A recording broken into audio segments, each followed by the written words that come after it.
오늘은 내 생일이다. 62번째 생일. 화장대 서랍을 열어 립스틱을 꺼냈다. 바를까 말까 망설이다가 다시 집어넣었다. 누구를 만날 것도 아닌데 뭐하러 화장을 하나. 그냥 선크림만 바르고 나왔다. 거실로 나오니 텅 비어있다. 당연하다.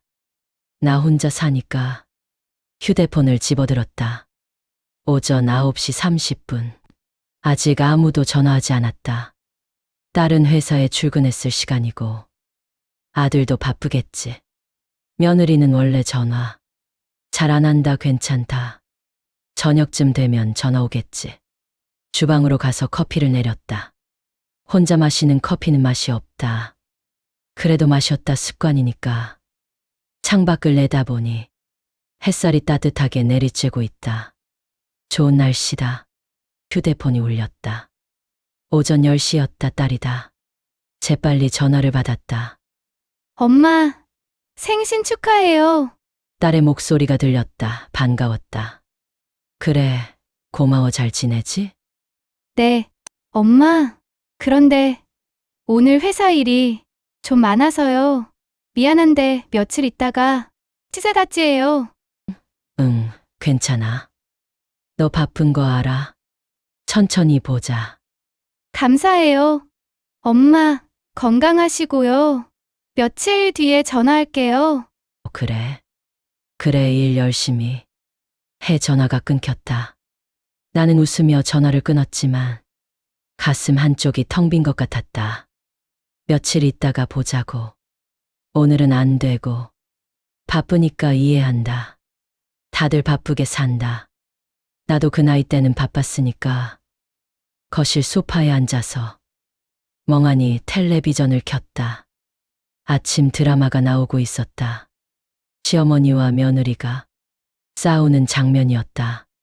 채널을 돌렸다. 재미없다. 오후 2시가 되었다. 점심을 먹어야 하는데 식욕이 없다. 냉장고를 열어보니 반찬들이 그대로 있다. 혼자 먹으려니 만들기도 귀찮고 먹기도 귀찮다. 그냥 라면이나 끓여 먹을까. 생일인데 라면은 좀 그렇다. 그때 휴대폰에 문자가 왔다. 아들이다. 가슴이 두근거렸다. 문자를 열어봤다. 엄마 생신 축하해요. 그게 전부였다. 나는 한참 동안 문자를 들여다봤다. 엄마 생신 축하해요. 6글자. 아들이 나한테 보낸 생일 축하 메시지가 6글자였다. 전화는 안 하고 문자만 보냈다. 그것도 이렇게 짧게. 답장을 하려다가 멈췄다. 결국 아무것도 하지 않았다. 그냥 휴대폰을 내려놓았다. 며느리에게서는 아무 연락이 없었다. 문자도 없고 전화도 없다. 생일 축하한다는 말 한마디 없다. 나는 며느리 이름을 눌러서 통화 기록을 확인했다. 마지막 통화가 2달 전이었다. 그것도 내가 먼저 전화한 것이다. 며느리가 먼저 전화한 적은 없다. 며느리 생일 때마다 30만 원씩 보내준다. 딸 생일 때도 30만 원. 사위 생일에도 30만 원. 아들 생일에도 30만 원. 그런데 내 생일에는 아무도 30만 원을 보내주지 않는다. 아니, 돈을 바라는 게 아니다. 그냥 얼굴이라도 보고 싶었다. 밥 한 끼라도 같이 먹고 싶었다. 저녁이 8시가 되었다. 아무것도 하지 않았는데 때가 되면 배가 고프다. 저녁을 먹었다. 혼자 밥 먹는 건 익숙하다. 그런데 오늘은 왠지 더 쓸쓸했다. 쓸쓸한 마음을 달래려고 작은 케이크를 사러 나갔다. 집에 들어와서 거실 테이블 위에 케이크를 놓았다. 초를 켰다. 작은 촛불이 흔들렸다. 나는 촛불을 바라보며 소원을 빌려고 했다. 그런데 무슨 소원을 빌어야 할지 모르겠다. 건강? 그건 당연한 거고, 돈? 충분히 있다. 그럼 뭘 빌어야 하지? 아이들이 보고 싶다. 그게 내 소원이었다. 촛불을 끄려는데 눈물이 났다. 왜 우는지 모르겠다. 그냥 눈물이 났다. 참으려고 했는데 참을 수가 없었다. 촛불이 흐릿하게 보였다. 나는 촛불을 끄고 케이크를 조금 먹었다. 달달한 맛이 나야 하는 케이크에서 왜 이렇게 쓴맛이 나는지 모르겠다. 거실 벽에 걸린 남편 사진을 보았다. 남편이 웃고 있다. 나도 웃어보려고 했다. 그런데 웃음이 나오지 않았다. 나는 케이크를 냉장고에 넣고 불을 껐다. 침실로 들어가서 누웠다. 침대가 넓었다. 혼자 자기엔 너무 넓다. 예전에는 미우나 고우나 남편이 있었는데 지금은 혼자다. 휴대폰을 다시 켰다. 혹시 전화가 왔나? 확인했다. 없었다. 문자도 없었다. 며느리에게서는 여전히 아무 연락이 없었다. 나는 천장을 바라보았다. 어두웠다. 내 마음처럼 62번째 생일이 이렇게 저물어 갔다. 생일이 지나고 일주일쯤 지났을 때였다. 배가 아팠다. 처음엔 체한 줄 알았다. 소화제를 먹었는데 나아지지 않았다. 이틀, 사흘이 지나도 계속 아팠다. 명치 부근이 묵직하게 눌리는 것 같았다. 밥맛도 없었다. 먹으면 금방 체한 것처럼 더부룩했다. 병원에 가야겠다고 생각했다. 혼자 사니까 건강은 내가 챙겨야 한다. 아픈데 참으면 안 된다. 그래서 동네 병원에 갔다. 의사 선생님이 혹시 모르니 약을 먹어보고도 낫지 않으면 큰 병원에 가서 정밀 검사를 받아보라고 했다. 가슴이 철렁했다. 큰 병원이라니, 정밀 검사라니, 설마 큰 병은 아니겠지. 그냥 위염이나 위궤양 정도겠지. 나는 스스로를 다독이며 혹시 몰라 큰 병원 예약을 잡았다. 며칠 뒤 대학병원에 혼자 갔다.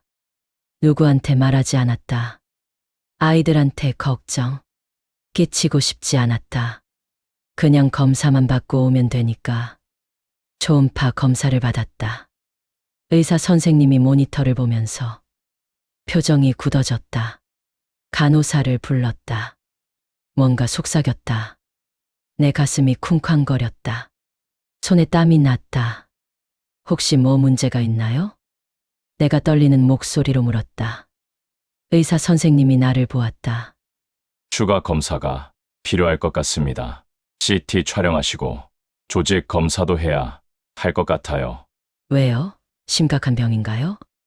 지금은 확실하게 말씀드릴 수 없습니다. 검사 결과 나오면 다시 오세요. 의사 선생님은 그렇게 말했지만 나는 알 수 있었다. 심각한 거라는 걸 표정에서 다 보였다. 그날 CT 촬영을 하고 조직 검사까지 받았다. 일주일 뒤에 결과를 들으러 오라고 했다. 일주일, 그 일주일이 1년 같았다. 집에 돌아와서 인터넷을 검색했다.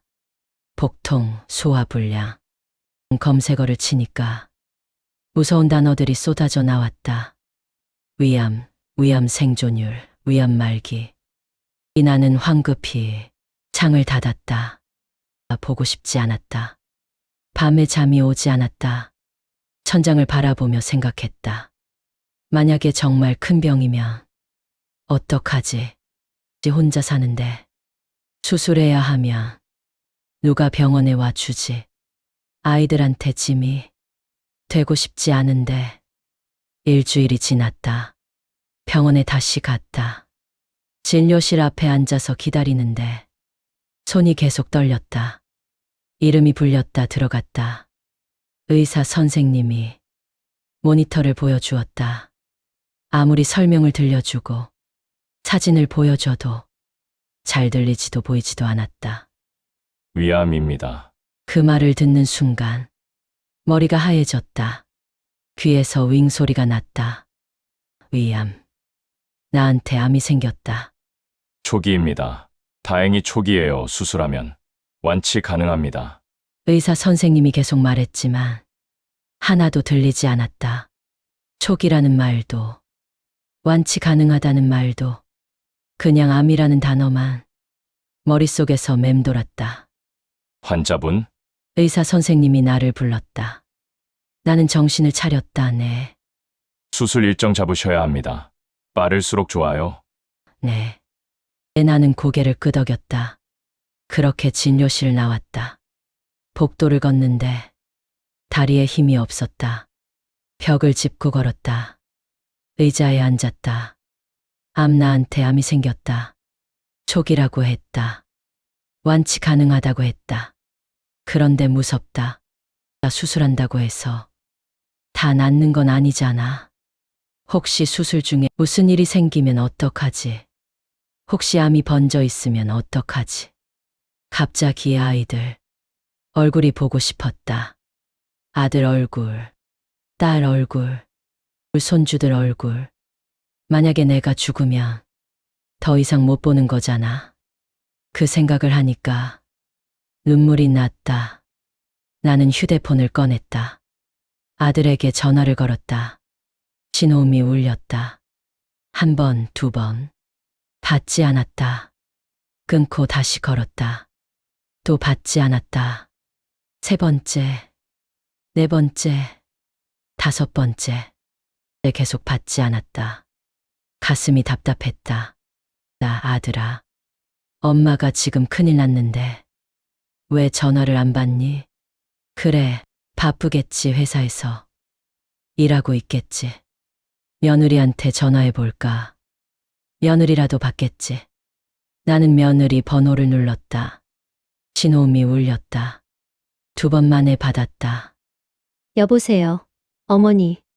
며느리 목소리가 들렸다. 평소와 다름없는 목소리였다. 나는 숨을 고르고 말했다. 은정아, 엄마가 오늘 병원 갔다 왔는데. 네, 어머님. 며느리가 대충 대답했다. 관심 없다는 투였다. 나는 계속 말하려고 했다. 그게 검사를 받았거든. 그래서 아, 어머님 잠깐만요. 친구가 와서요.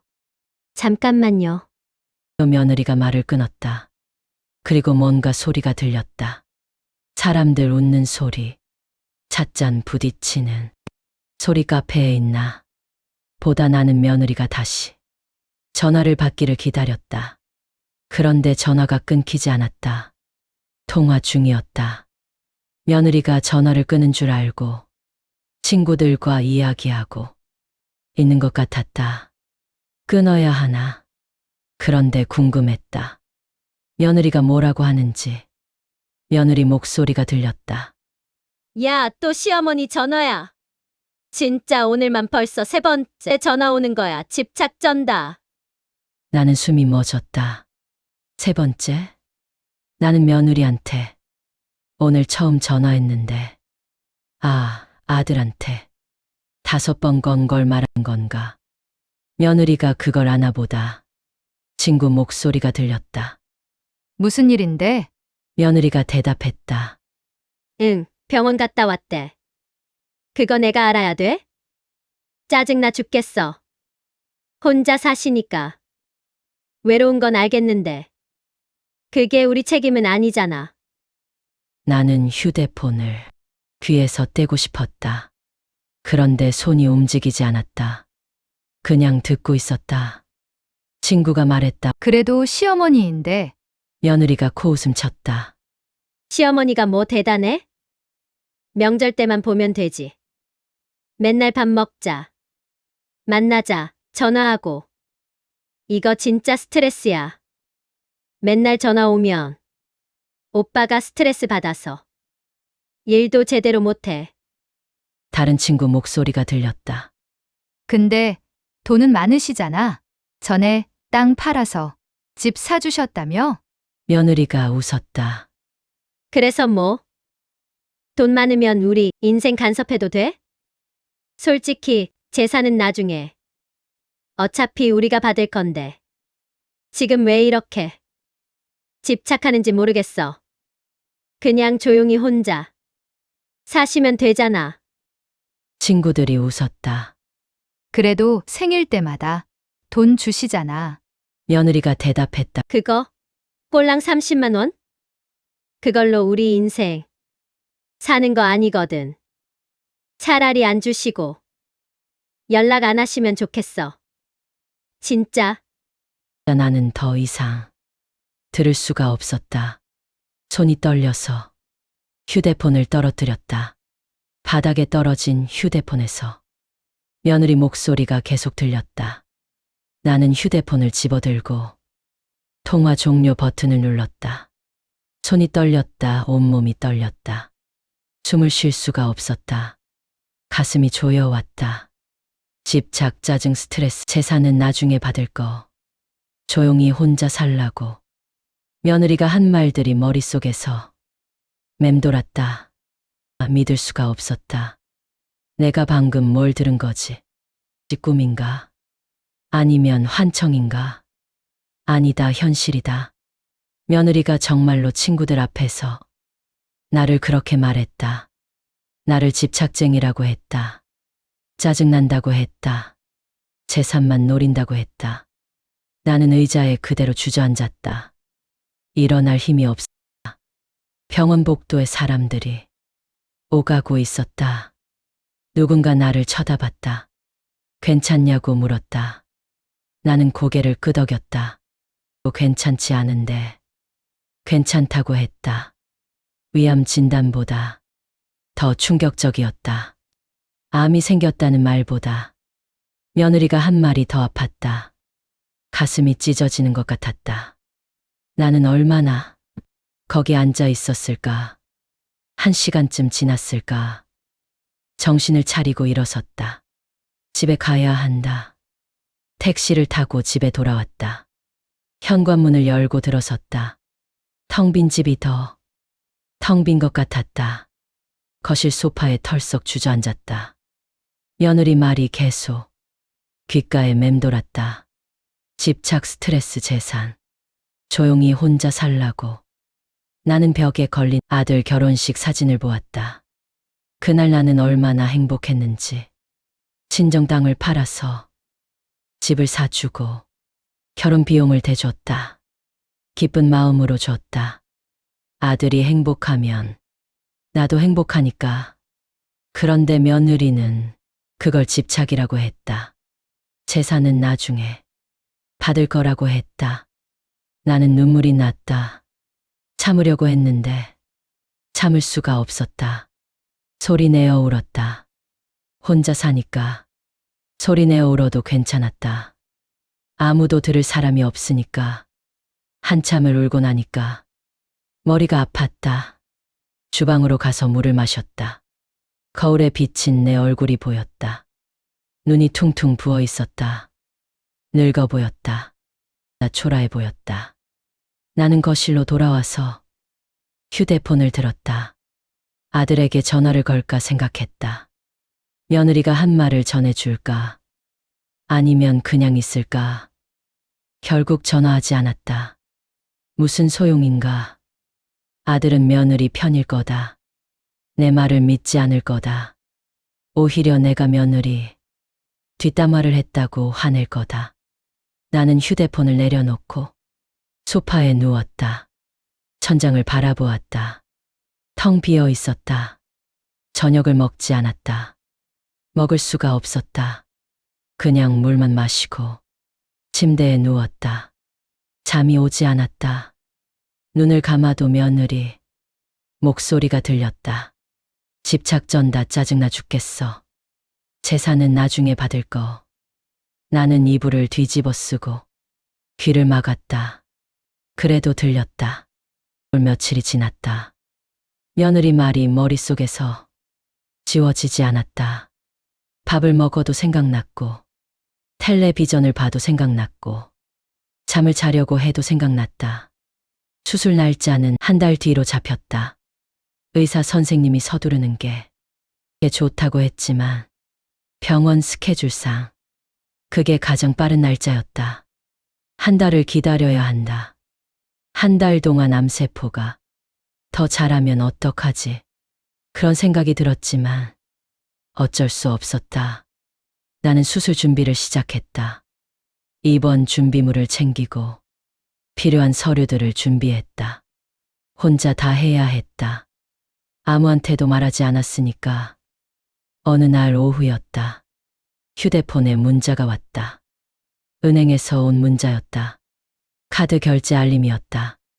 150만 원, 백화점에서 결제되었다고 나와 있었다.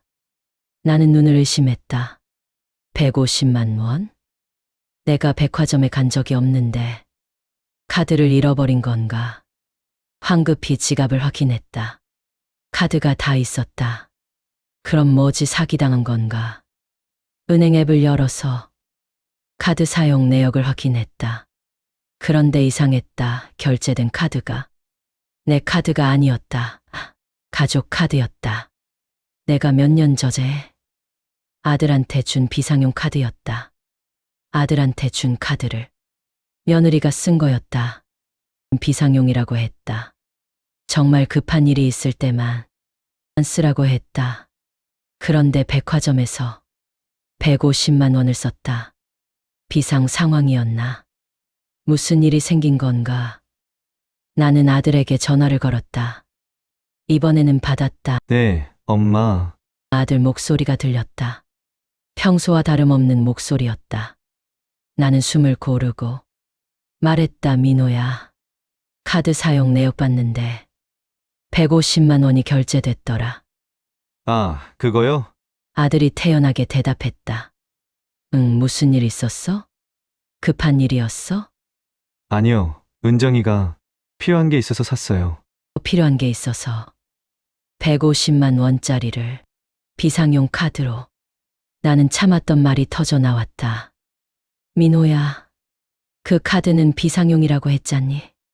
정말 급할 때만 쓰라고. 아들이 한숨을 쉬었다. 엄마 그 정도 금액 가지고 전화하세요? 엄마, 돈 많잖아요. 저희도 살아야죠. 150만 원이 그 정도 금액이란다. 저희도 살아야 한다고. 나는 가슴이 막혔다. 민호야, 그 돈이 어떻게 생긴 돈인지 아니? 알아요. 엄마가 단칸방에서 라면 먹으며 모은 돈이야. 친정 땅까지 팔아서 모은 돈이고. 알아요. 그래서 감사하죠. 감사하다고. 그런데 왜 이렇게 함부로 쓰는 거지? 나는 목소리를 높였다. 민호야, 비상용이라니까. 왜 맘대로 써? 아들이 짜증 섞인 목소리로 대답했다. 엄마, 제 돈 제가 쓰는데 왜 간섭하세요? 이제 엄마도 여유 있으시잖아요. 왜 맨날 우리 일에 참견해요? 제 돈. 아들이 자기 돈이라고 했다. 내가 준 카드인데, 내 통장에서 빠져나가는 돈인데, 그게 아들 돈이란다. 나는 울컥했다. 눈물이 날 것 같았다. 그런데 참았다. 아들 앞에서 울고 싶지 않았다. 민호야, 왜요? 엄마가 말이야. 나는 말을 잇지 못했다. 뭐라고 해야 할지 몰랐다. 위암 걸렸다고 말해야 하나? 수술한다고 말해야 하나? 그런데 말이 나오지 않았다. 아들이 기다렸다. 엄마, 무슨 말씀 하시려고요? 저 지금 바빠서요. 바쁘다고. 항상 바쁘다. 나는 숨을 깊이 들이마셨다. 민호야, 엄마가 위암이래. 전화 너머로 침묵이 흘렀다. 긴 침묵이었다. 나는 아들이 뭐라고 대답할지 기다렸다. 뭐라고요? 아들 목소리가 떨렸다. 위암 초기래. 한 달 뒤에 수술해야 돼. 엄마, 그게 갑자기 무슨 말이에요? 아들이 말을 잇지 못했다. 나는 계속 말했다. 의사 선생님이 초기라서 완치 가능하다고 했어. 그러니까 너무 걱정하지 마. 왜 진작 말 안 했어요? 아들이 물었다. 나는 쓴웃음이 나왔다. 너한테 전화했잖니. 5번이나. 나 근데 안 받았잖아. 아들이 아무 말도 하지 못했다. 그래서 은정이한테 전화했어. 그때 엄마가 병원 갔다 왔다고 말하려고 했는데, 그때요. 응, 근데 은정이가 친구들이랑 있어서 바빠 보이더라. 나는 며느리가 한 말을 하려다가 멈췄다 말해봤자 소용없을 것 같았다. 아들이 한참 침묵하더니 말했다. 엄마, 정말 괜찮은 거예요? 위암이면 초기래. 수술하면 낫는데. 언제 수술해요? 한 달 뒤 11월 15일. 아들이 한숨을 쉬었다. 알겠어요. 그날 병원에 갈게요. 엄마, 미안해요. 제가 전화를 못 받아서. 괜찮아, 바쁜 거 알아. 나는 그렇게 말했지만 괜찮지 않았다. 하나도 괜찮지 않았다. 전화를 끊고 나니까 눈물이 났다. 아들이 미안하다고 했다.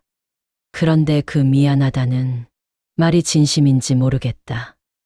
혹시 며느리한테 들킬까봐 하는 말은 아닐까? 혹시 재산 때문에 하는 말은 아닐까? 나는 머리를 흔들었다. 아니야. 내 아들이 그럴 리 없어. 내가 너무 예민해진 거야. 며느리 말 때문에. 그런데 자꾸 의심이 들었다. 아들이 정말 나를 걱정하는 걸까? 아니면 재산을 걱정하는 걸까? 나는 통장을 꺼내봤다. 잔고를 확인했다. 여전히 넉넉했다. 아파트도 있고 예금도 있다. 아들한테 다 물려줄 생각이었다. 딸한테도 물론 주겠지만 아들이 장남이니까 집은 아들한테 주려고 했다. 그런데 지금은 그게 맞는 건지 모르겠다. 며느리 말이 자꾸 생각났다. 재산은 나중에 받을 거. 조용히 혼자 살라고. 나는 통장을 다시 서랍에 넣었다. 생각하기 싫었다. 저녁을 먹으려고 부엌으로 갔다. 냉장고를 열었다. 반찬들이 그대로 있었다.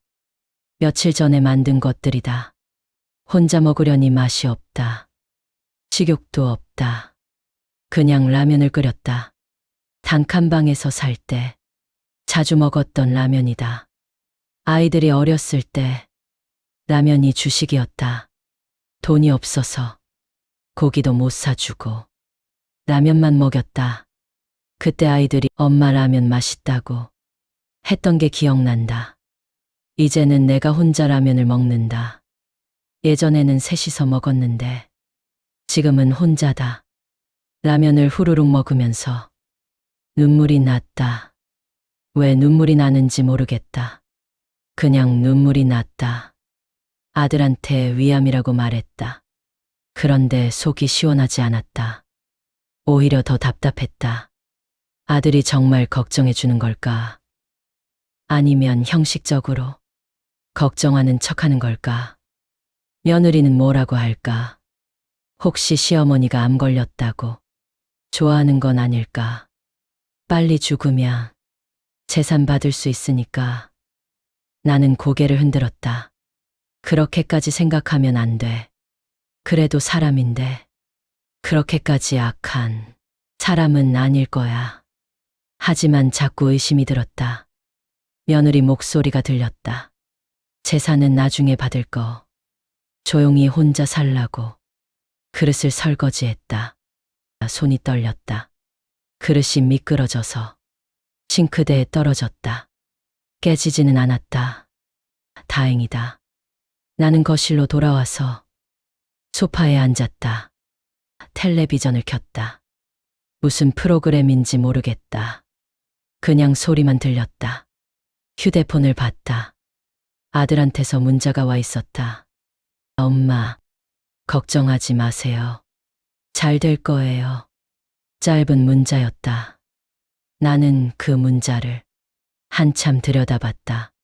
잘 될 거라고. 그래, 잘 되겠지. 의사 선생님도 완치 가능하다고 했으니까.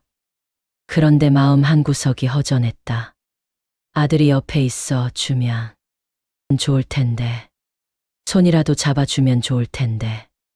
그런데 아들은 문자만 보냈다. 나는 휴대폰을 내려놓고 눈을 감았다. 피곤했다. 몸도 마음도 피곤했다. 한 달 뒤면 수술이다. 혼자 병원에 가야 한다. 혼자 수술을 받아야 한다. 아이들이 와주면 좋겠지만 기대하지 않기로 했다. 기대하면 실망하니까. 일주일이 지났다.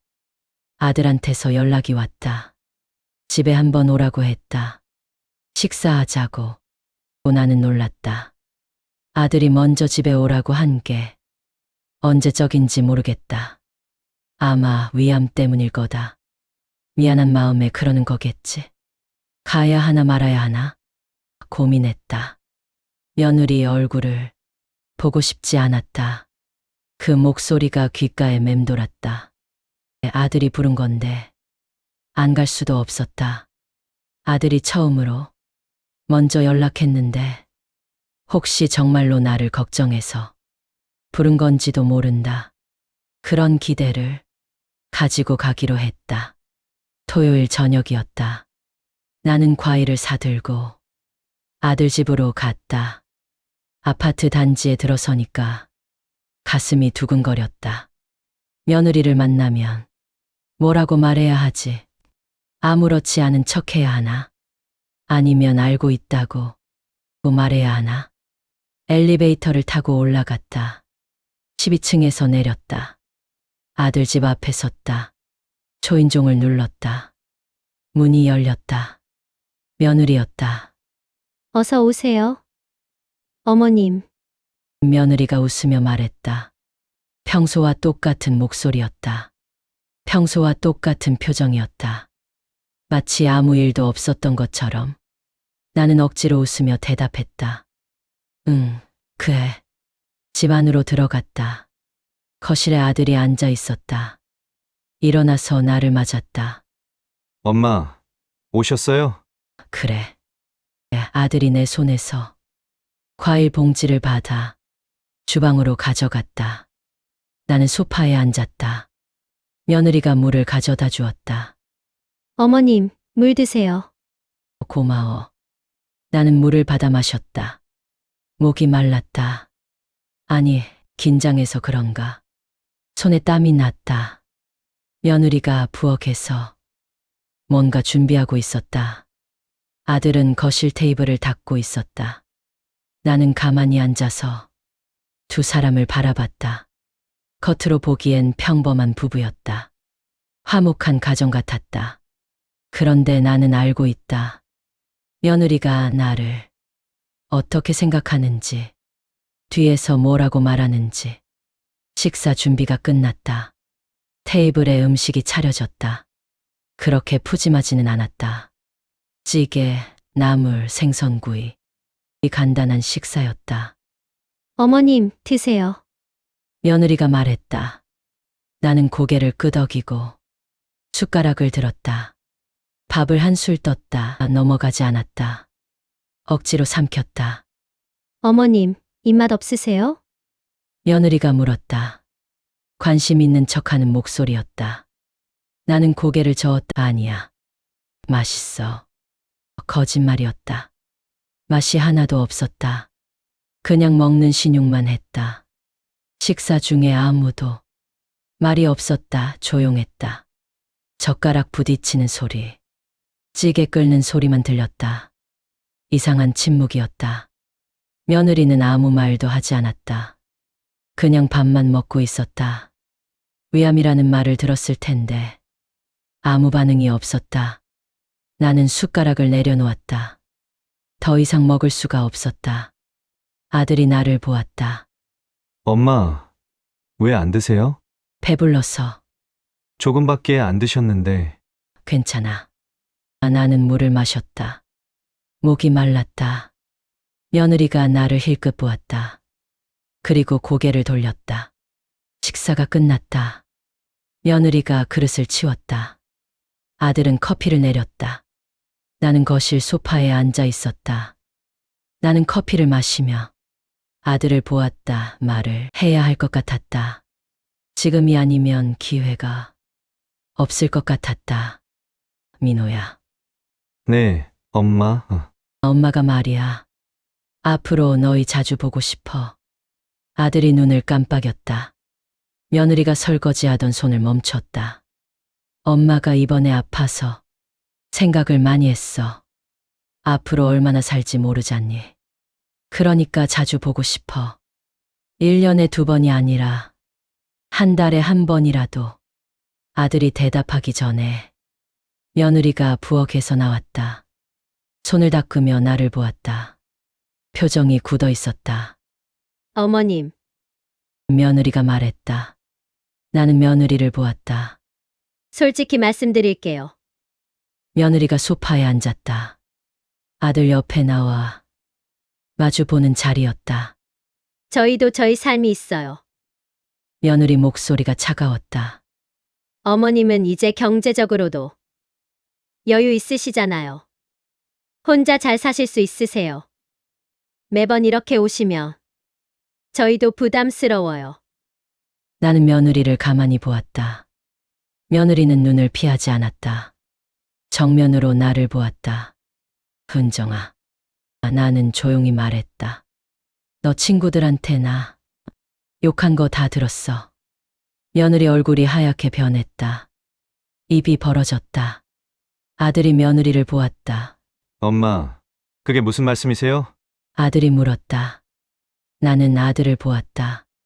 지난번에 은정이한테 전화했을 때 말이야. 전화가 안 끊겼더라.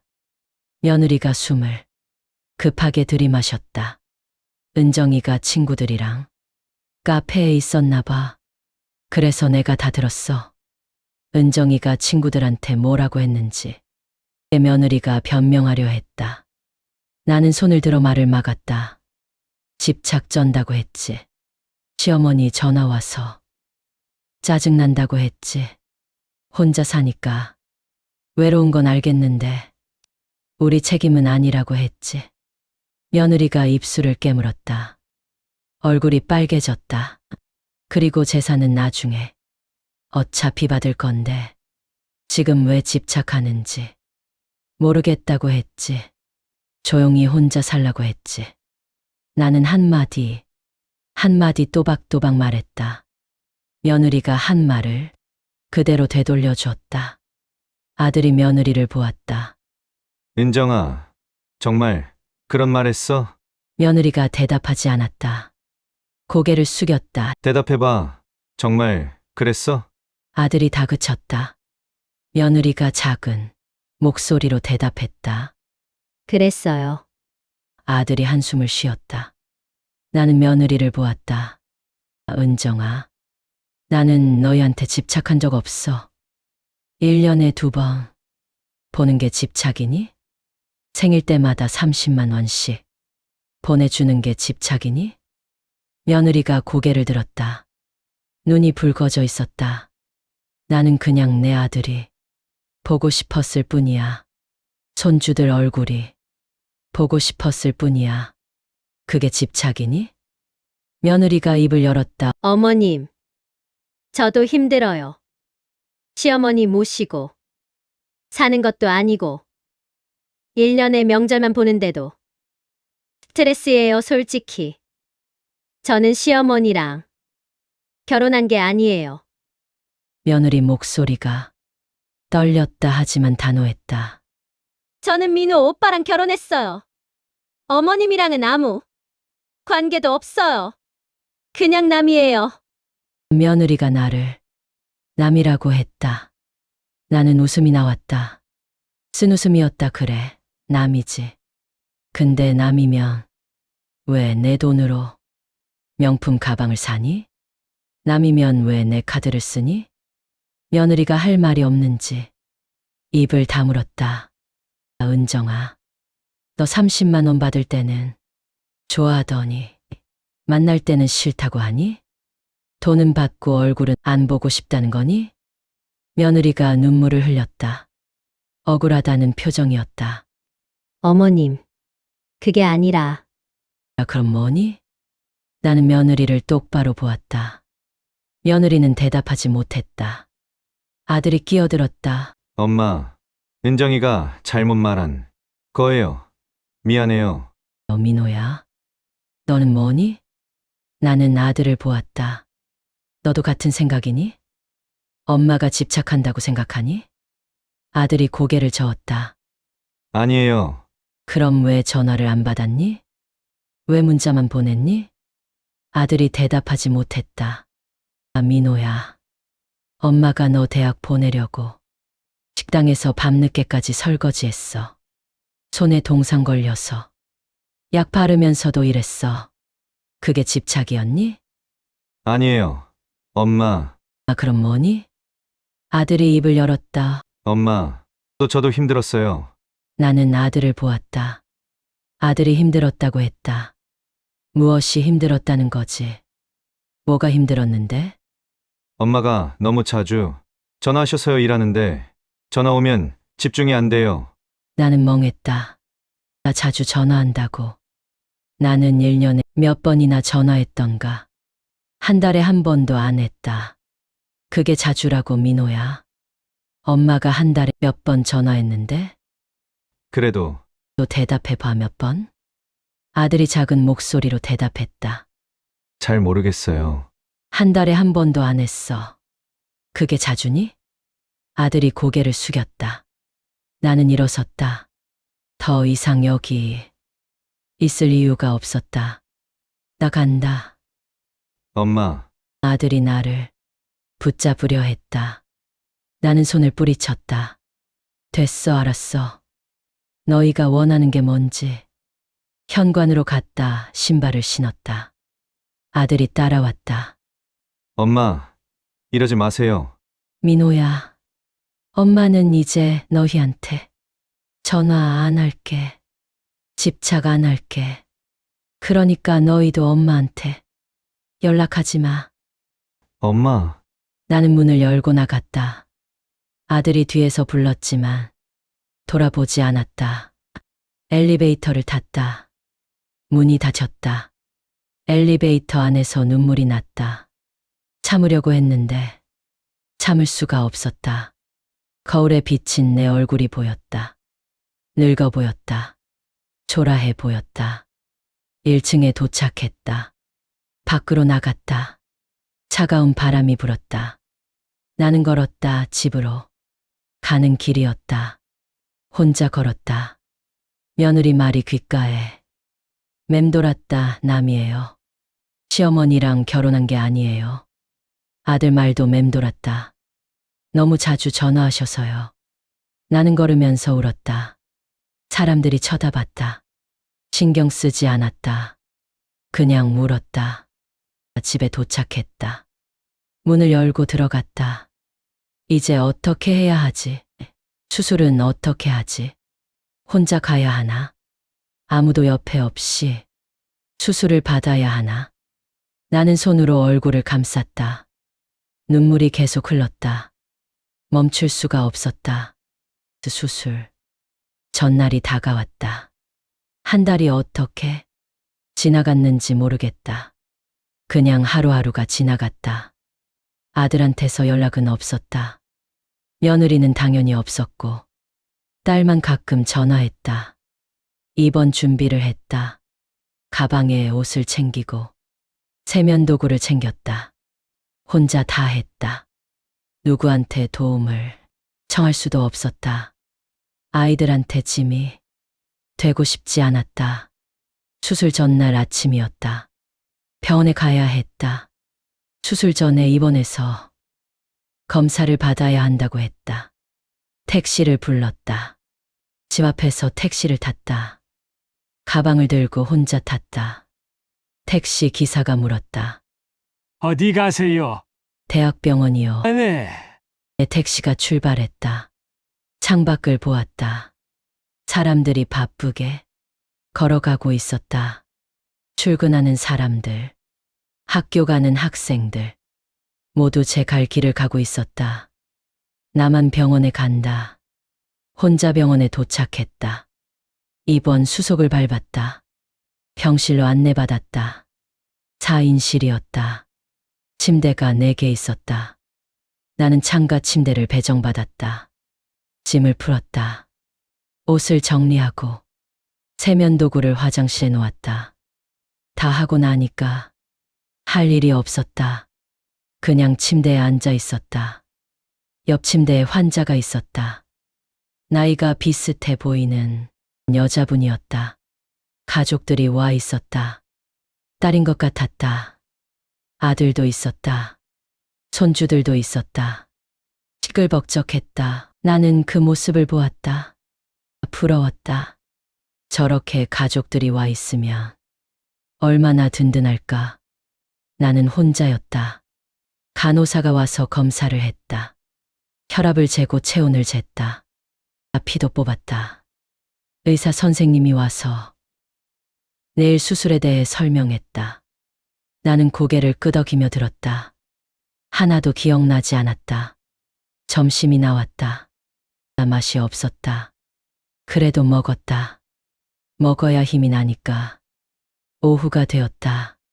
휴대폰을 봤다. 아들한테서 연락이 없었다. 문자도 없고 전화도 없었다. 혹시 내가 오늘 입원한다는 걸 잊어버린 건가? 아니면 알면서도 연락 안 하는 건가? 나는 아들에게 문자를 보냈다. 민호야, 엄마 오늘 입원했어. 내일 수술이야. 답장이 오지 않았다. 1시간이 지나도 2시간이 지나도 답장이 없었다. 읽음 표시도 없었다.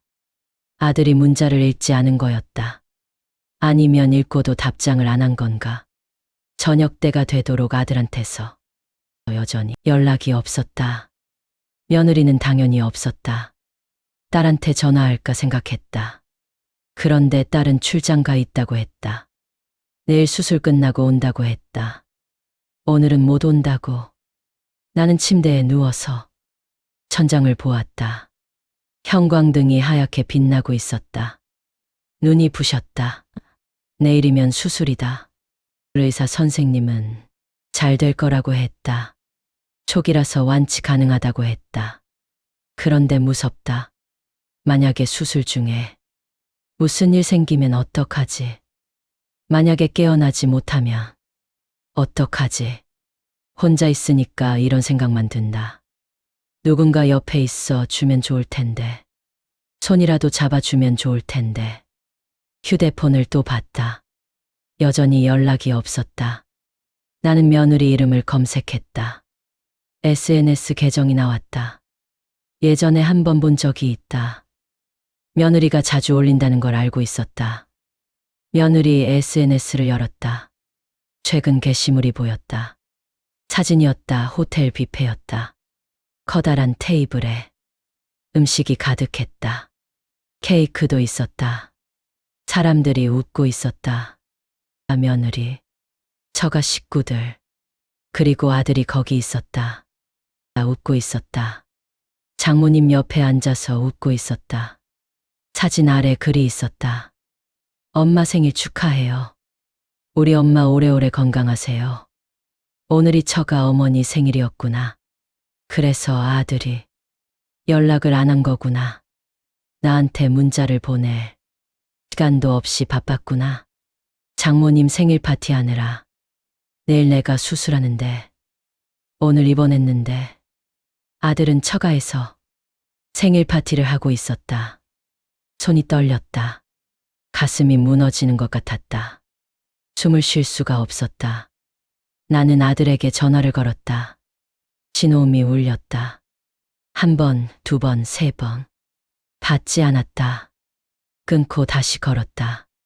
또 받지 않았다. 4번째, 5번째, 6번째 계속 전화를 걸었다. 받지 않았다. 7번째, 8번째, 9번째, 10번째. 10번째 전화해서 받았다. 네, 내 아들 목소리가 들렸다. 짜증 섞인 목소리였다. 민호야.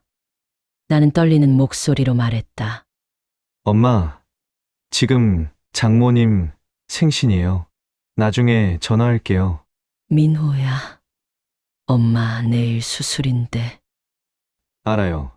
엄마 지금 병원에 혼자 있어. 무서워. 엄마, 내일 병원에 갈게요. 수술 시간이 몇 시인데요? 9시? 알겠어요, 갈게요. 민호야. 뚝 전화가 끊겼다. 아들이 전화를 끊었다. 나는 휴대폰을 보며 멍하니 있었다. 전화가 끊겼다. 내가 말하는 중에 끊었다. 엄마가 내일 수술하는데 전화를 끊었다. 눈물이 났다. 참을 수가 없었다. 소리내어 울고 싶었다. 그런데 옆에 사람들이 있었다. 이불 속에서 울었다. 소리가 나지 않게 입을 막고 울었다. 눈물이 계속 흘렀다. 왜 이렇게 된 걸까? 내가 뭘 잘못한 걸까? 나는 그냥 아들이 보고 싶었을 뿐인데 내일 수술하는데 옆에 있어 주면 안 되는 걸까? 장모님 생일은 호텔 뷔페에서 가족들이 다 모여서 축하하면서 왜 내 생일은 혼자 케이크에 촛불 켜야 했을까? 내가 친정 땅 팔아서 아들 결혼시켰는데 왜 아들은 처가만 챙기는 걸까? 며느리 SNS 사진이 자꾸 눈앞에 아른거렸다. 환하게 웃고 있는 아들. 장모님 옆에 앉아서 웃고 있는 아들. 잠이 오지 않았다. 내일이면 수술이다. 잠을 자야 하는데 잠이 오지 않았다. 휴대폰을 다시 봤다. 아들한테서 문자가 와 있었다. 엄마, 내일 아침에 병원 갈게요. 잘 주무세요. 짧은 문자였다. 나는 그 문자를 한참 들여다봤다. 내일 온다고? 정말 올까? 아니면 또 거짓말일까? 믿고 싶었다. 아들이 내일 올 거라고. 수술실 가기 전에 얼굴이라도 볼 수 있을 거라고. 나는 휴대폰을 끄고 눈을 감았다. 잠을 청했다. 악몽을 꿨다. 수술실에서 혼자 있는 꿈이었다. 아무도 오지 않았다. 나는 혼자였다. 아침이 밝았다. 간호사가 와서 깨웠다. 수술 준비를 해야 한다고 했다. 나는 일어나서 세수를 하고 수술복으로 갈아입었다. 거울을 보니 얼굴이 퉁퉁 부어 있었다. 어젯밤에 많이 운 탓이었다.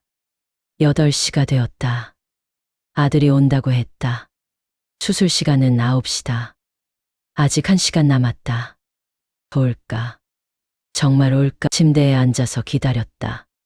병실 문을 계속 쳐다봤다. 누가 들어올 때마다 고개를 들었다. 아들이 아니었다. 8시 30분이 되었다. 아직 오지 않았다. 휴대폰을 봤다. 문자도 없고 전화도 없었다. 안 오는 건가? 거짓말이었나? 간호사가 왔다. 환자분, 수술실로 가셔야 해요. 아, 네. 나는 일어섰다. 휴대폰을 마지막으로 한 번 더 봤다. 아무것도 없었다. 휠체어에 앉았다. 간호사가 밀어주었다. 복도를 지나갔다. 수술실로 가는 길이었다. 수술실 앞에 도착했다. 대기실이었다. 다른 환자들도 있었다.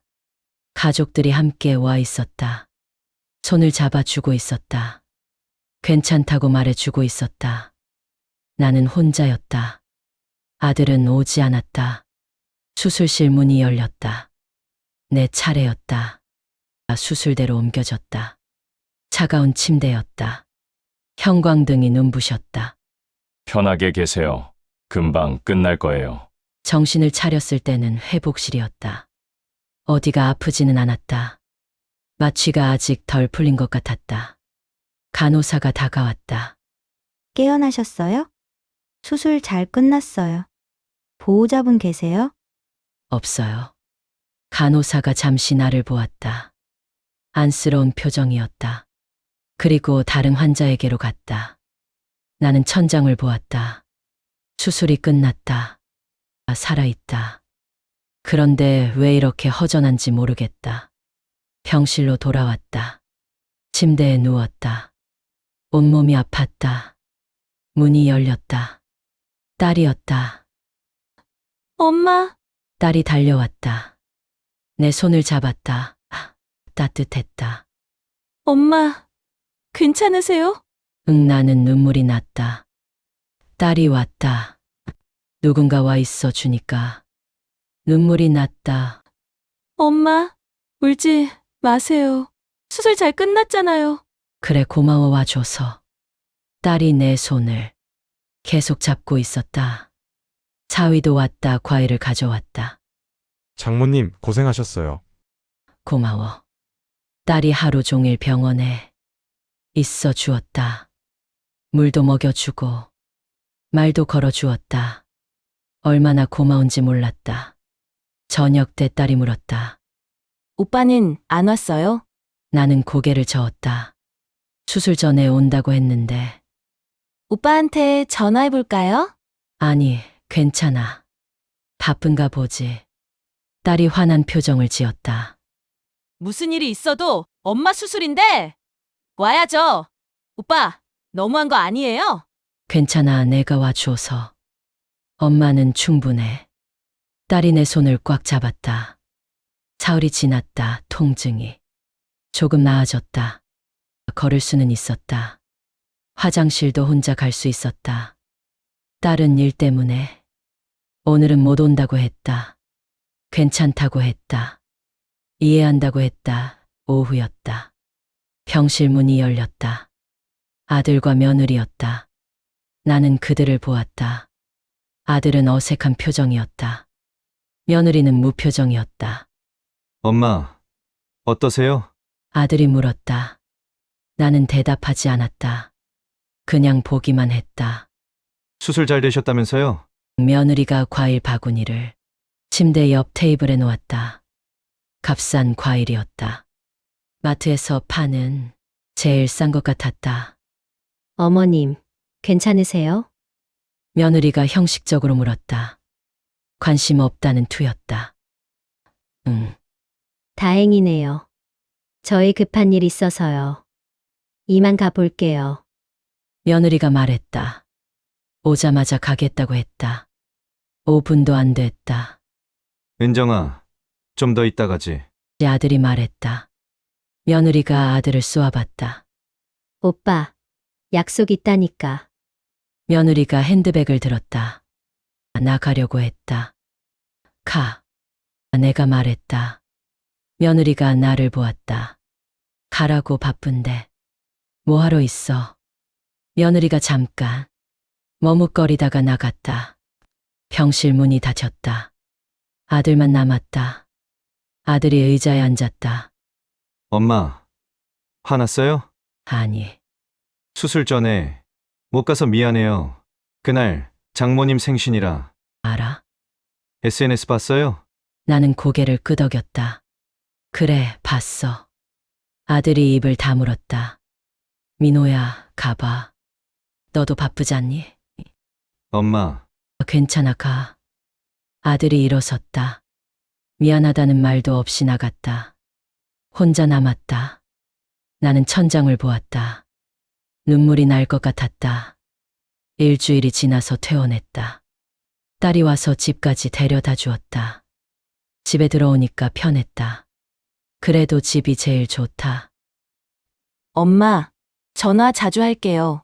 뭐 필요한 거 있으면 말씀하세요. 그래, 고마워. 딸이 가고 나니까 또 혼자였다. 침대에 누웠다. 아직 배가 아팠다. 움직이면 당기는 느낌이 들었다. 천천히 회복해야 한다고 했다. 며칠이 지났다. 초인종이 울렸다. 누군가 왔다. 문을 열었다. 아들이었다. 혼자였다. 엄마, 괜찮으세요? 응, 들어와. 아들이 들어왔다. 거실 소파에 앉았다. 나도 소파에 앉았다. 뭐 불편한 건 없으세요? 괜찮아. 아들이 주변을 둘러봤다. 뭔가 말하려는 것 같았다. 나는 기다렸다. 엄마, 할 말이 있어서 왔어요. 너 뭔데? 아들이 숨을 깊이 들이마셨다. 진명의 이전, 얘기 좀 하려고요. 나는 아들을 보았다. 진명의 이전 무슨 소리인가? 무슨 말이야? 엄마 혼자 사시니까 만약에 무슨 일 생기면 복잡해지잖아요. 세금 문제도 있고. 나는 믿을 수가 없었다. 아들이 지금 뭐라고 하는 거지? 민호야. 내가 아직 죽지도 않았는데 유산 얘기를 해? 유산이 아니라 미리 정리하는 거예요. 요즘은 다 그래요. 누가 다 그래? 친구들도 다 부모님 재산 미리 정리한대요. 세금이 엄청 많이 나온대요. 나는 웃음이 나왔다. 쓴 웃음이었다. 민호야, 너 지금 진심이야? 내 엄마를 위해서예요. 나를 위해서? 나는 목소리를 높였다. 내가 위암 수술하고 일주일밖에 안 됐는데 진명의 이전 얘기를 하러 왔어. 엄마, 그게 아니라 그럼 뭐야? 아들이 당황한 표정을 지었다. 이 아파트 값도 많이 올랐고 엄마 예금도 있고 나중에 상속세가 엄청 나올 거예요. 미리 정리하면 세금을 아낄 수 있어요. 나는 아들을 똑바로 보았다. 민호야, 너 솔직히 말해봐. 이거 내 생각이야? 아니면 은정이 생각이야? 제 생각이에요. 거짓말이었다. 아들 눈을 보면 안다. 며느리가 시킨 거였다. 민호야, 나 아직 안 죽었어. 앞으로 20년은 더 살 거야. 근데 벌써 유산 얘기를 해? 엄마, 오해하시는 거예요. 전 엄마를 위해서. 나를 위해서면 수술 전에 왔어야지. 수술할 때 옆에 있어 줬어야지. 장모님 생일 파티 가지 말았어야지. 아들이 할 말을 잃었다. 말을 잃었다. 아, 민호야. 나 실망했어. 정말 실망했어. 엄마, 나가 줄래? 엄마, 제 말 좀 들어보세요. 나가라니까. 나는 일어섰다. 현관 쪽으로 갔다. 문을 열었다. 나가. 아들이 일어섰다. 나를 보았다. 엄마, 저 정말 엄마 위해서 한 말이에요. 나가. 아들이 현관으로 나왔다. 나는 문을 닫았다. 광문이 닫히고 나니까 다리에 힘이 풀렸다. 바닥에 주저앉았다. 유산, 집, 명예, 세금. 아들이 한 말들이 머릿속에서 맴돌았다. 나를 위해서라고 했다. 거짓말이다. 자기들을 위해서였다. 재산을 빨리 가져가고 싶어서였다. 나는 손으로 얼굴을 감쌌다. 눈물이 났다. 참을 수가 없었다. 위암 수술하고 일주일밖에 안 됐다. 아직 배도 아프다. 걷기도 힘들다. 그런데 아들은 유산 얘기를 하러 왔다.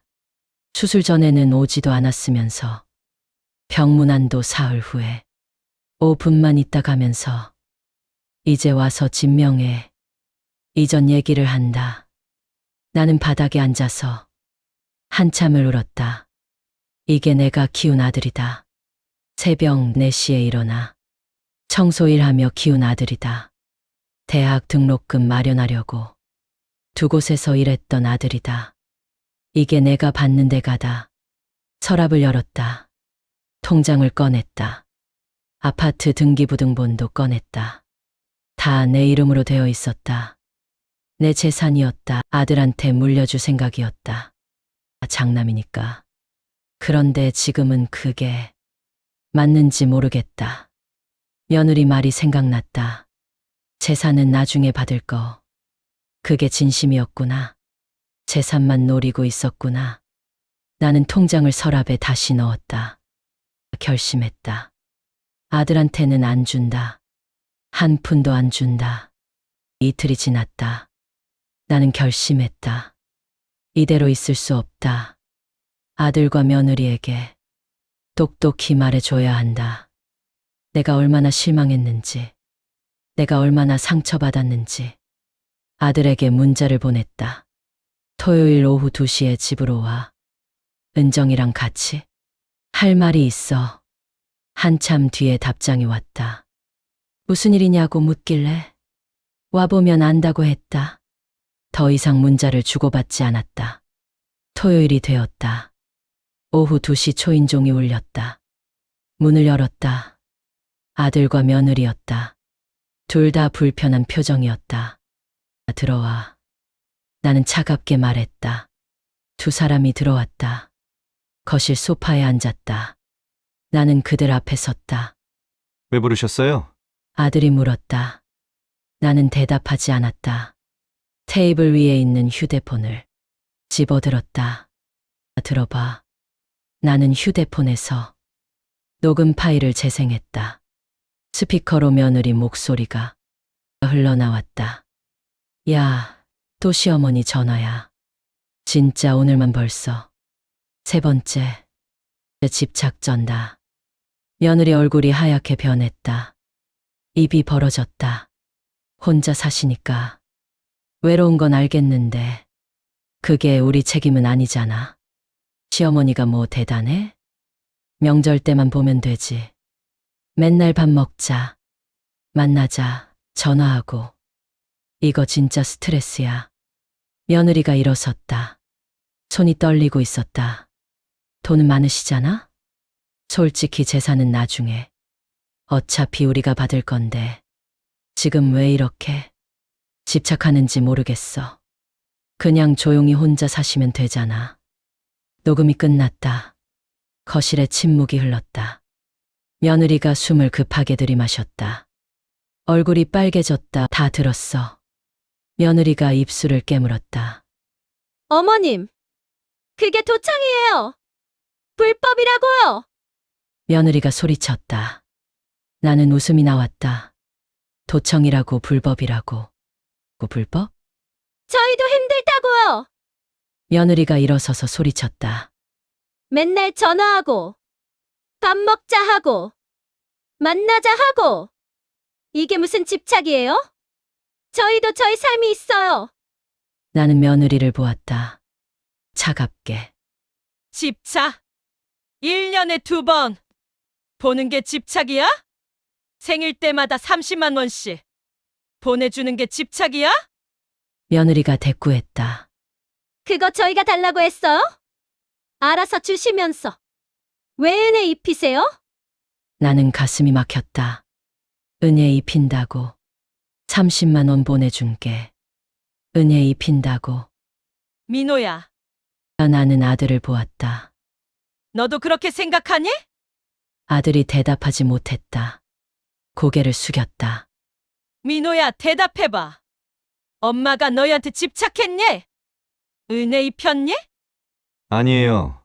아들이 작은 목소리로 대답했다. 나는 두 사람을 번갈아 보았다. 너희들 아빠 돌아가시고 내가 혼자 얼마나 고생했는지 아니? 목소리가 떨렸다. 참으려고 했는데 참을 수가 없었다. 너희 학원비 벌려고 밤늦게까지 일했어. 겨울에 손이 얼어도 참았어. 너희들 밥 먹이려고. 대학 보내려고. 며느리가 입을 열었다. 그거 저희가 부탁했어요? 나는 며느리를 보았다. 믿을 수가 없었다. 어머님이 능력이 없으셔서 고생하신 거잖아요. 나는 손이 떨렸다. 가슴이 터질 것 같았다. 은정아, 너 지금 무슨 말하는지 아니? 사실을 말하는 거예요. 어머님은 이제 돈도 있으시잖아요. 아파트도 있고, 예금도 있고, 혼자 잘 사실 수 있잖아요. 왜 우리 인생에 집착하세요? 나는 더 이상 참을 수가 없었다. 너희들한테 집착한 게 아니야. 나는 소리쳤다. 나는 그냥 내 아들이 보고 싶었을 뿐이야. 밥 한 끼 같이 먹고 싶었을 뿐이야. 며느리가 비웃듯이 말했다. 그게 집착이에요. 저랑은 관계 없잖아요. 나는 며느리를 똑바로 보았다. 관계가 없어? 그럼 내 돈으로 산. 너희가 살고 있는 집 거기서 당장 나가. 며느리가 할 말이 없는지 입을 다물었다. 친정 땅 팔아서 너희 결혼시켰어. 이 아파트 계약금도 내가 댔어. 그런데 관계가 없어? 며느리가 눈물을 흘렸다. 억울하다는 표정이었다. 그런데 나는 더 억울했다. 돈은 받고 얼굴은 안 보고 싶다는 거지? 며느리가 입을 열었다. 어머님은 왜 우리를 이해 안 해주세요? 저희도 힘들어요. 저희도 저희 인생 살고 싶어요. 그럼 내 돈 쓰지 마. 나는 소리쳤다. 카드도 돌려줘. 생일 돈도 필요 없어. 다 필요 없으니까 나한테서 떨어져. 며느리가 울면서 소리쳤다. 좋아요. 그렇게요. 그 순간이었다. 아들이 일어섰다. 나와 며느리 사이에 섰다. 엄마! 아들이 나를 보며 소리쳤다. 왜 은정이한테 소리를 질러요? 나는 아들을 보았다. 믿을 수가 없었다.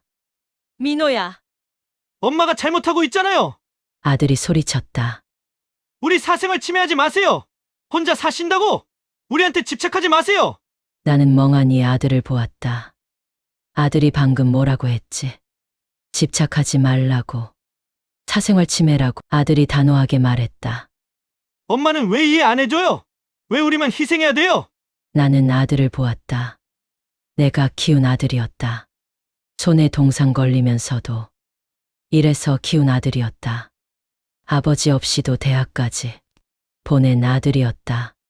그 아들이 지금 내 앞에서 며느리 편을 들고 있었다. 나한테 소리를 지르고 있었다. 나는 아들을 보며 말했다. 네가 지금 뭐라고 한 거야? 저는 제 아내 편이라고요. 엄마가 틀렸어요. 아들이 또 소리쳤다. 나는 무너졌다. 다리에 힘이 풀렸다. 소파에 주저앉았다.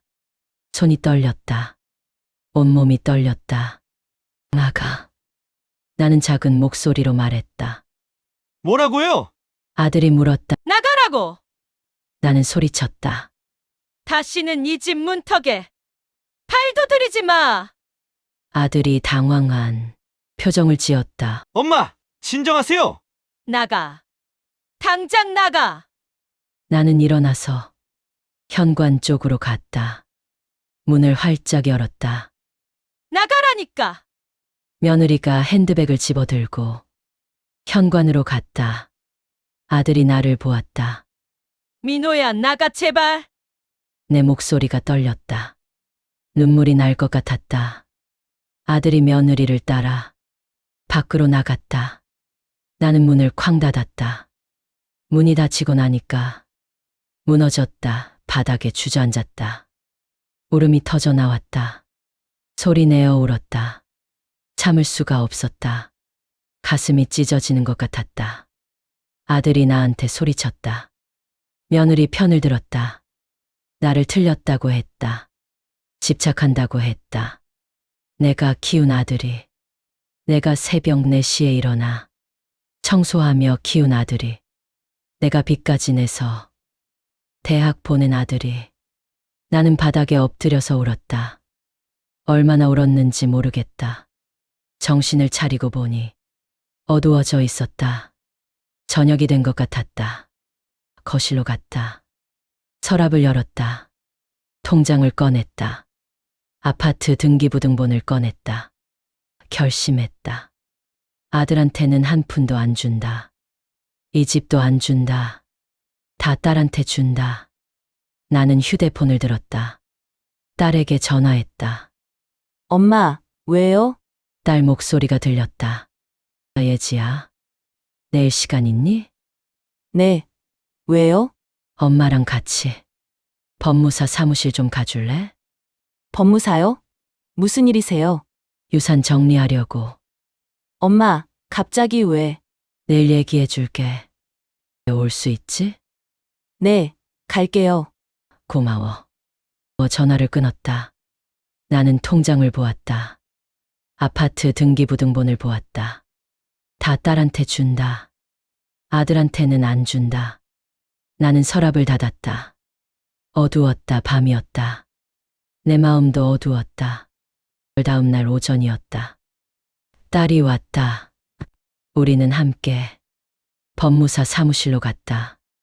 딸은 내내 궁금한 표정이었지만 묻지 않았다. 차 안에서 조용히 앉아 있었다. 법무사 사무실에 도착했다. 상담실로 안내받았다. 법무사가 우리를 맞았다. 어떻게 오셨습니까? 유산 정리하려고요.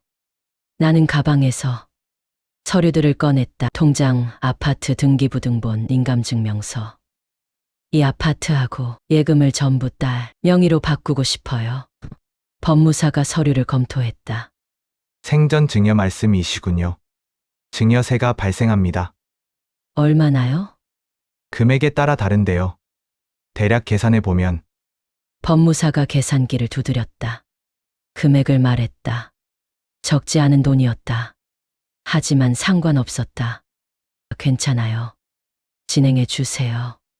딸이 나를 보았다. 엄마, 왜 갑자기? 나중에 얘기해 줄게. 나는 딸의 손을 잡았다. 엄마가 예지한테 다 줄 거야. 오빠한테는 안 줄 거고. 딸이 눈을 크게 떴다. 엄마, 무슨 일 있었어요? 응, 큰일 있었어. 법무사가 서류 작성을 도와줬다. 나는 하나하나 서명했다. 도장을 찍었다. 딸도 서명했다. 일주일 정도 걸립니다. 등기 이전되면 연락드릴게요. 감사합니다. 우리는 사무실을 나왔다. 차에 타자마자 딸이 물었다. 엄마, 오빠랑 무슨 일 있었어요? 나는 딸에게 다 말해줬다. 며느리가 한 말, 아들이 한 행동, 수술 전날의 일, 유산 압박, 그리고 어제 있었던 일. 딸은 듣고 나서 한참 말이 없었다. 그러다가 눈물을 흘렸다. 오빠가 어떻게 그럴 수가 있어요? 예지야, 울지 마. 엄마는 괜찮아. 괜찮을 리가 없잖아요. 딸이 내 손을 꽉 잡았다. 엄마, 제가 더 자주 올게요. 제가 엄마 곁에 있을게요. 고마워. 나는 딸을 안았다. 따뜻했다. 집에 돌아왔다. 휴대폰을 봤다. 아들한테서 문자가 여러 통 와 있었다. 엄마, 어제는 제가 잘못했어요. 엄마, 전화 좀 받아주세요. 엄마, 죄송해요. 나는 문자를 읽지 않았다. 지웠다. 전화가 왔다. 아들이었다. 받지 않았다. 또 왔다. 또 받지 않았다. 나는 설정으로 들어가서 아들 번호를 차단했다. 며느리 번호도 차단했다. 이제 끝이다. 더 이상 연락하지 않을 거다. 일주일이 지났다. 법무사 사무실에서 연락이 왔다. 등기 이전이 완료됐다고 했다. 아파트가 딸 명의로 바뀌었다. 예금도 딸 명의로 옮겼다. 나는 이제 빈손이었다. 하지만 후회하지 않았다. 오히려 속이 시원했다. 아들한테 줄 게 하나도 없다. 한 푼도 없다. 한 달이 지났다.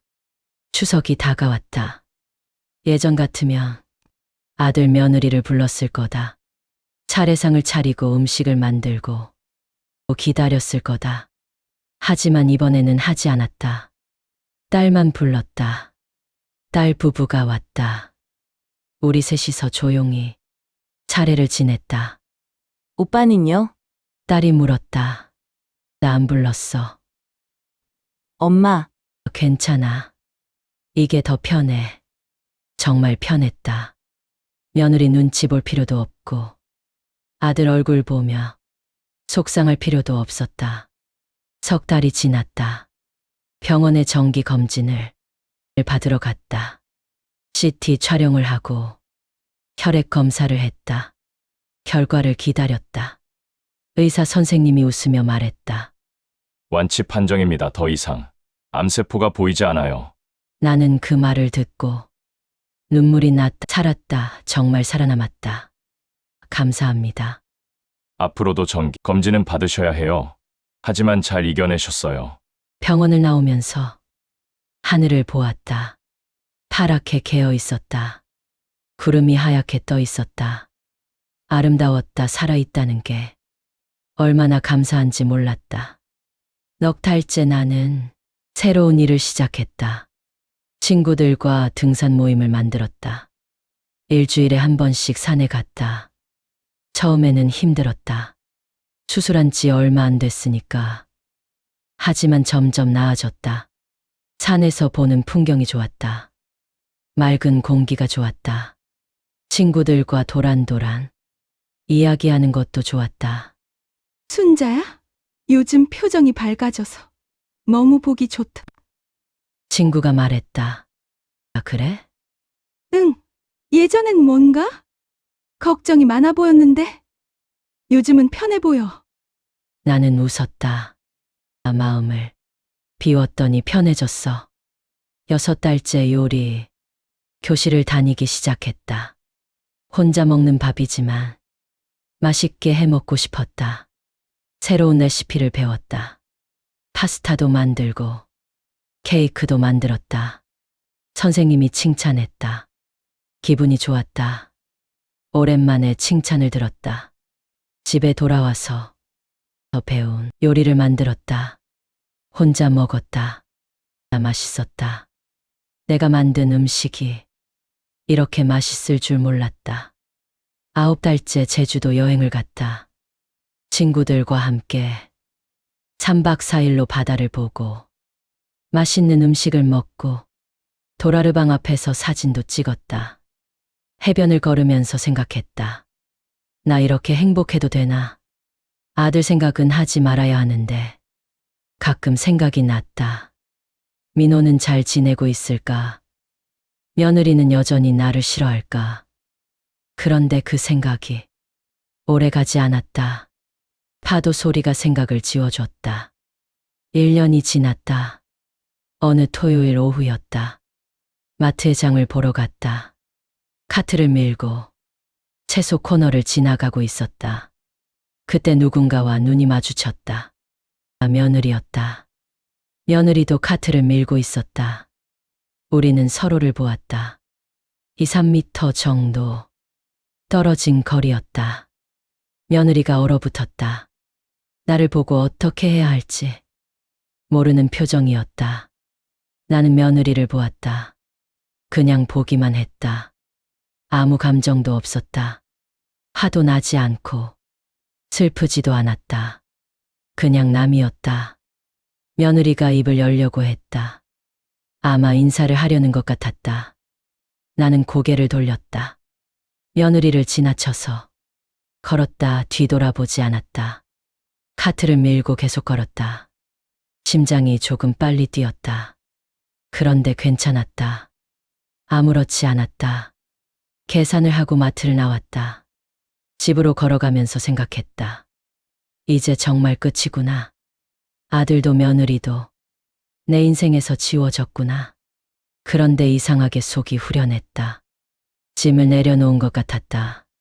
집에 도착했다. 장을 정리하고 거실 소파에 앉았다. 벽에 걸린 가족 사진들을 보았다. 단칸방에서 찍은 사진, 아들 대학 졸업식 사진, 아들 결혼식 사진. 예전에는 이 사진들을 보면 눈물이 났다. 그런데 지금은 안 난다. 그냥 옛날 일 같다. 나는 사진들을 내렸다. 서랍에 넣었다. 이제 벽에 걸어 둘 필요가 없다. 대신 제주도에서 찍은 사진을 걸었다. 친구들과 함께 웃고 있는 사진이었다. 나도 환하게 웃고 있었다. 이게 지금의 내 모습이다. 돌아가신 남편 사진을 보았다. 남편이 웃고 있다. 나는 남편 사진 앞에 앉았다. 여보, 나 이제 괜찮아요. 정말 괜찮아요. 남편은 대답하지 않았다. 그냥 웃고 있었다. 아들은 이제 내 인생에 없어요. 지웠어요. 근데 여보, 이상한 게 뭔지 알아요? 나는 웃었다. 나 하나도 안 슬퍼요. 오히려 홀가분해요. 정말이었다. 전혀 슬프지 않았다. 1년 동안 아들 없이 살아봤는데요. 생각보다 괜찮더라고요. 친구들도 있고, 딸도 있고, 하고 싶은 것도 많고. 나는 창밖을 보았다. 햇살이 따뜻하게 들어오고 있었다. 여보, 나 이제야 내 인생을 찾은 것 같아요. 정말이었다. 62년 만에 처음으로 내 인생을 살고 있었다. 후회 안 해요. 하나도 안 해요. 남편이 웃고 있었다. 괜찮다고 하는 것 같았다. 나는 일어나서 부엌으로 갔다. 저녁을 준비했다. 요리 교실에서 배운 레시피로 파스타를 만들었다. 샐러드도 만들었다. 혼자 먹는 저녁이지만 정성껏 만들었다. 접시에 예쁘게 담았다. 식탁에 앉아서 먹었다. 너무 맛있었다. 혼자 먹어도 맛있었다. 창밖을 보니 해가 지고 있었다. 노을이 아름다웠다. 주황색, 분홍색, 보라색이 섞여 있었다. 나는 파스타를 먹으면서 노을을 보았다. 이렇게 평온한 저녁이 언제적인가 싶었다. 아들 눈치 보지 않아도 되고 며느리 생각하지 않아도 되는 저녁. 혼자지만 외롭지 않은 저녁. 나는 웃었다. 혼자서 웃었다. 행복했다. 식사를 마치고 설거지를 했다. 거실로 가서 텔레비전을 켰다. 아프리카 사바나 이야기였다. 코끼리 가족이 나왔다. 아기 코끼리를 가운데 두고 우리가 함께 걷고 있었다. 저렇게 함께 걸으면 좋겠다고 생각했다. 그런데 나는 이제 혼자 걷는다. 그것도 괜찮다. 내가 선택한 길이니까. 침대에 누워서 천장을 보았다. 내일은 뭘 할까? 친구들과 등산 가기로 했다. 다음 주에는 요리 교실이 있다. 다다음 주에는 딸이 온다고 했다. 계획이 있다는 게 좋았다. 기다림이 있다는 게 좋았다. 나는 눈을 감았다. 잠이 스르르 왔다. 편안했다. 그렇게 나는 잠들었다. 내일도 그 다음 날도 평온할 거라는 걸. 아들 없이도 행복할 수 있다는 걸. 이제야 진짜 내 인생이 시작되었다는 걸. 이제는 너무 잘 알고 있다. 어느 때보다 나는 편히 잠들었다.